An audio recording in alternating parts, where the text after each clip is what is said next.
Assalamualaikum warahmatullahi wabarakatuh. Innal hamdalillah wassalatu wassalamu ala Rasulillah wa ala alihi washabbihi wa man walah, amma ba'd. Alhamdulillah, pada kesempatan yang berbahagia ini kita berjumpa kembali dalam rangka meningkatkan pemahaman kita terhadap agama Allah Subhanahu wa taala. Pendengar yang budiman, Allah Azza wa Jalla telah menciptakan manusia dalam bentuk yang sebaik-baiknya. Allah berfirman yang artinya, sungguh kami telah menciptakan manusia dalam bentuk yang sebaik-baiknya. Quran Surat At-Tin ayat yang keempat. Aisyah radhiyallahu anha meriwayatkan bahwa Nabi SAW bersabda, sungguhnya anak keturunan Adam diciptakan di atas 360 persendian. Barang siapa bertakbir kepada Allah, memuji Allah, bertahlil kepada Allah, bertasbih kepada Allah, menyingkirkan batu dari jalanan kaum muslimin, atau menyingkirkan duri, atau menyingkirkan tulang, atau menyuruh kepada kebaikan, atau melarang kemungkaran, setara dengan jumlah 360 persendian, maka pada sore harinya ia dijauhkan dari neraka. Hadis riwayat Muslim. Abu Ubaid rahimahullah berkata, pada asalnya kata sulama atau persendian ialah tulang di ujung kuku unta. Sepertinya makna hadis tersebut ialah setiap tulang anak keturunan Adam wajib bersedekah. Rasulullah SAW bersabda, setiap persendian manusia wajib bersedekah. Hadis riwayat Bukhari dan Muslim. Makna hadis ini ialah bahwa penyusunan tulang-tulang dan kesempurnaannya termasuk nikmat-nikmat Allah Azza wa Jalla yang paling besar pada hambanya. Oleh karena itu, setiap tulang harus bersedekah dan pemiliknya bersedekah mewakili setiap tulang yang ada pada dirinya agar menjadi hamba yang bersyukur atas nikmat Allah Azza wa Jalla. Allah Azza wa Jalla berfirman yang artinya, wahai manusia, apakah yang telah memperdayakan kamu berbuat durhaka kepada Rabb-Mu yang maha mulia, yang telah menciptakanmu, lalu menyempurnakan kejadianmu, dan menjadikan susunan tubuhmu seimbang dalam bentuk apa saja yang dikehendaki, Dia menyusun tubuhmu. Al-Quran Surat Al-Infitor ayat 6-8. Allah Azza wa Jalla berfirman dalam ayat yang lain yang artinya, katakanlah, Dialah yang menciptakan kamu dan menjadikan pendengaran, penglihatan, dan hati nurani bagimu. Tapi sedikit sekali kamu bersyukur. Quran Surat Al-Mulk ayat ke-23. Allah Azza wa Jalla juga berfirman yang artinya, bukankah kami telah menjadikan untuknya sepasang mata dan lidah serta sepasang bibir? Al-Quran Surat Al-Balad ayat 8-9. Mujahid rahimahullah berkata, nikmat-nikmat dari Allah Subhanahu wa ta'ala terlihat dengan jelas dalam ayat tersebut, dan Allah menegaskannya kepadamu agar kamu bersyukur. Pada suatu malam, Fudail bin Iyad membaca ayat, Alam naj'al lahu 'ainayn wa lisanan wa syafatain. Bukankah kami telah menjadikan untuknya sepasang mata dan lidah serta sepasang bibir? Al-Quran Surat Al-Balad ayat 8 dan 9.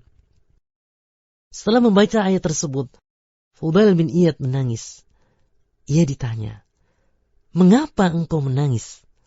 Fudail menjawab, Apakah engkau pernah bermalam pada suatu malam dalam keadaan bersyukur kepada Allah Azza wa Jalla yang telah menciptakan dua mata untukmu, kemudian engkau melihat dengan keduanya?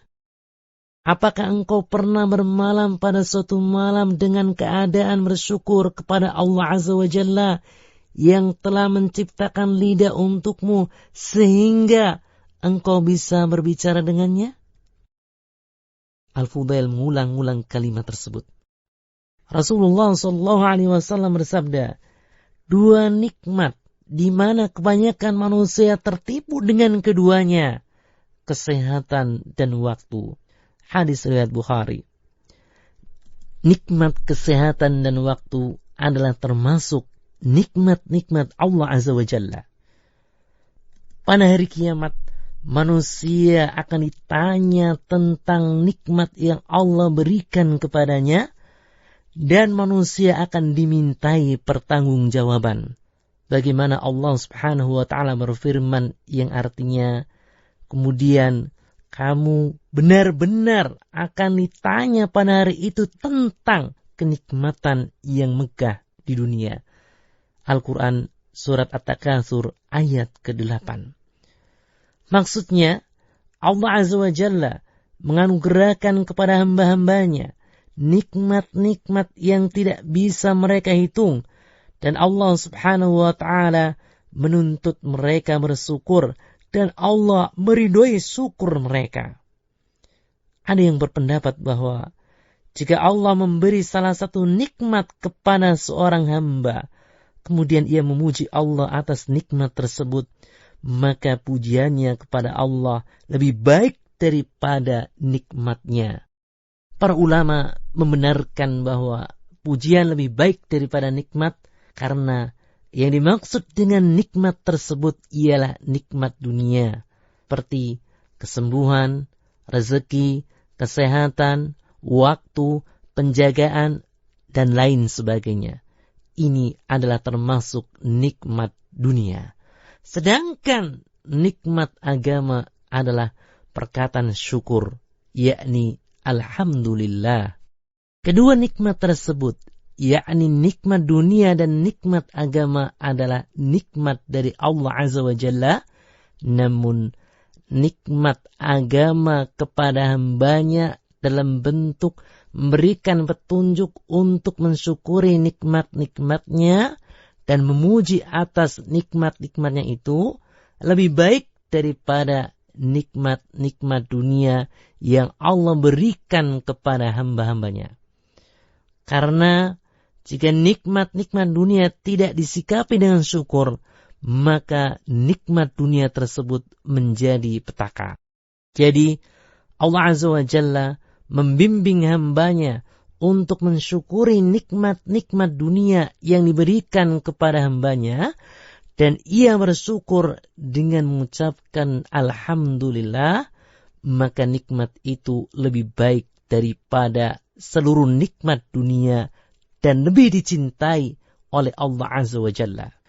Allah adalah zat yang maha dermawan. Allah memberikan nikmat-nikmatnya kepada hamba-hambanya dengan meminta mereka menyanjung nikmat-nikmat tersebut, menyebut-nyebutnya, memujinya, dan Allah meridhoi itu semua sebagai syukur mereka atasnya. Meskipun itu semua berasal dari Allah Azza wa Jalla kepada mereka, tapi Allah tidak membutuhkan syukur mereka, namun Allah lebih menyukai yang dikerjakan hamba-hambanya karena kesyukurannya kepada Allah Azza wa Jalla.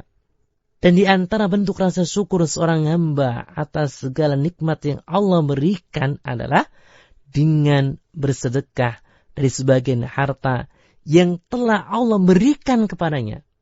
Dan sedekah harus diiringi dengan niat ikhlas karena Allah. Karena sedekah yang disertai dengan niat ikhlas adalah syarat untuk mendapatkan pahala.